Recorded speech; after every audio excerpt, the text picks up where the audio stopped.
It's Lou Masterson, and I was a Lieutenant JG while I was in swift boats and left the Navy as a lieutenant.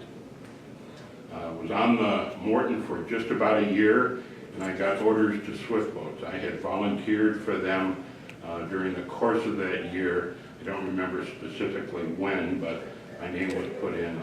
Interestingly enough, there were 2 other officers that were selected from the Morton for swift boat training as well. In roughly June of 1966, we began training in Coronado for swift boats, and that training lasted until early August. It was really exciting. I happened to know 2 guys that were on the Morton, also as junior officers, who had already been assigned to swift boats. I didn't know where they were in their training or where they were assigned in Vietnam, but I knew that they were there, and they were 2 guys that I would say that I had looked up to and certainly respected when I was on the Morton.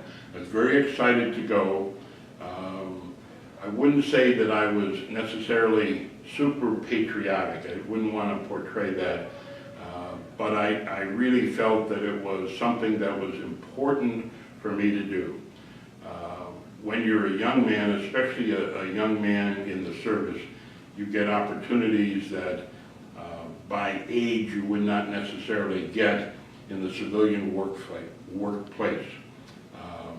So I was very much looking forward to the opportunities to have my own boat, my own crew, and do things that I didn't know what yet, but do things that would be very important. In mid-August, we went over to Da Nang. My crew and I were assigned to Da Nang, and we were the original crew on PCF 75. 75 had just arrived in country a couple of weeks before we got there, so we were the first crew assigned to it. Well, we had trained as a crew, so I knew most of the guys that were going to be on my crew. For whatever reason, we didn't arrive on the same day, and I arrived down in Saigon in August, and August in Saigon is unlike August anywhere else in that it's 10-15 degrees hotter than the hottest place you can imagine, and the humidity was probably, if possible, even greater than what you can imagine. And I had to spend, I think it was 2 days, I know it was one night, but I think it was 2 days in Saigon, and my place that I was billeted was on about the 4th or 5th floor, right next to something called a Nuc Mam factory. And Nuc Mam is well known within Vietnam. It's fish sauce.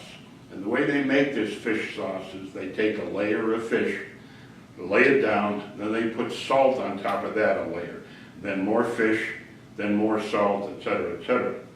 And the liquid that comes from that after sitting out in the sun is what makes Nuc Mam sauce. And it is the most odoriferous smell that you can possibly imagine. Now imagine this in the height of summer, and you're above it, so it's all coming up to you. And it was the most pungent. I can still to this day smell it.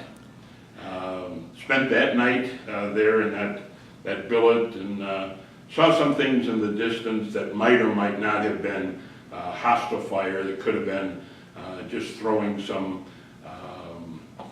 illumination rounds out there. Just didn't know, but I was looking and I was trying to see what was going on. And the next day flew up to Da Nang, joined my crew up there, and the heat had not abated, the humidity had not abated, but the following day we went out on patrol, so we at least had the breeze and all of that. We were all very excited about going out, and we went out with a couple of crews to learn how to survey and to inspect junks and other watercraft. And Da Nang at the time had one auxiliary base in Chu Lai. That was probably in operation for a month, maybe 2 months before we got there.